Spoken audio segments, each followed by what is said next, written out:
Thank you, Mr. Chairman. Secretary Hegseth, Chairman Kane, thank you both for being here today. Mr. Secretary, your testimony over the last several days before Congress, I've heard you speak about all of your supposed accomplishments from your time at the Pentagon. I have to say, your training at Fox News has let you spin months of dangerous dysfunction and incompetence into catchy phrases like restoring the warrior ethos and increasing lethality. But the truth is, it's really been chaos at the Pentagon under your leadership. You've clearly shown you're unable to manage the Department of Defense, but what I'm most concerned about are three specific areas: your operational incompetence, your managerial incompetence, and your budgetary incompetence. So let's start with operational.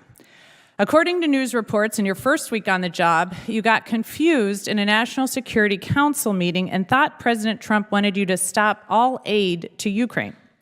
In a well-functioning administration, you would have asked for clarification before making that seismic policy shift, but instead you ordered vital military aid heading to the front lines turned around, costing the U.S. millions of dollars and depriving Ukrainian soldiers of equipment they needed to fight Russia. So, Mr. Secretary, can you explain how exactly you misunderstood such a monumental presidential order? One of many fake news headlines we've dealt with. So President Trump told you to halt military aid to Ukraine on January 30th?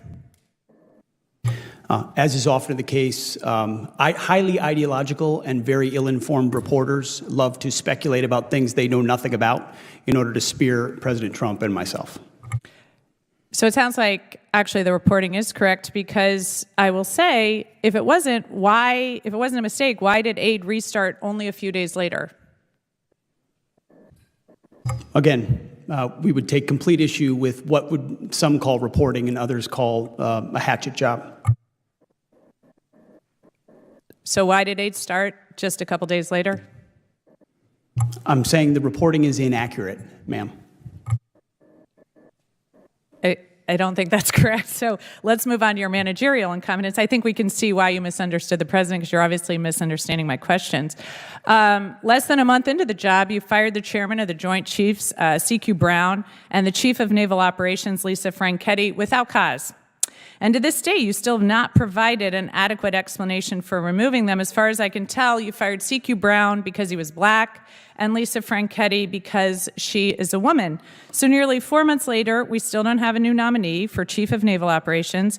News reports, and you can contest it, but I'd love to hear your answer, say that you haven't nominated someone because qualified admirals keep turning the position down. So tell me, Mr. Secretary, when will Congress receive your nomination for the next chairman of the next chief of naval operations? Ma'am, with all due respect, I would suggest not believing every headline you read. With all due respect, I'd like your nomination. When will we see it? There has not a single admiral or any military official has turned down a position that's been So when will we provided. see your nominee for the chief of naval operations? In due time, for all the right reasons. Again, I think we've seen the managerial incompetence. Okay, let's move on to budgetary incompetence. You missed the deadline to submit a draft defense budget to Congress, which makes it impossible for us to complete our work on the NDAA or appropriations, and makes it more likely you'll receive delays in funding you need for new acquisitions, programs, and other priorities. Additionally, you're blowing money on poorly conceived operations and vanity projects for President Trump. Retrofitting the Qatari jet to serve as Air Force One will cost about $400 million. The parade in D.C. this weekend will cost upwards of $40 million.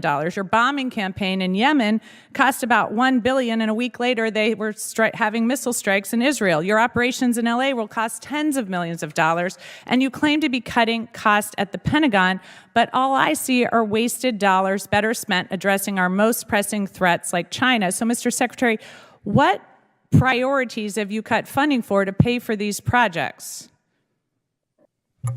Ma'am, I would just say your list left off securing the southern border. So, Mr. Secretary, what priorities have you cut funding for to pay for these projects? We make trade-offs every day, and I would imagine what we want to spend on is quite different than what the previous administration did. Well, I think the American those changes quickly, and they're reflected in this budget, and we're very proud of them. I think the American people can see why I'm so concerned about this incompetence. Thank you, and I yield back. Mikie Sherrill just delivered the most brutal takedown of Pete Hegseth's Pentagon leadership.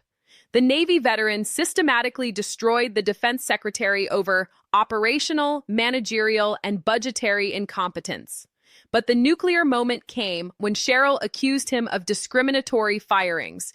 You fired CQ Brown because he was black and Lisa Franketti because she is a woman.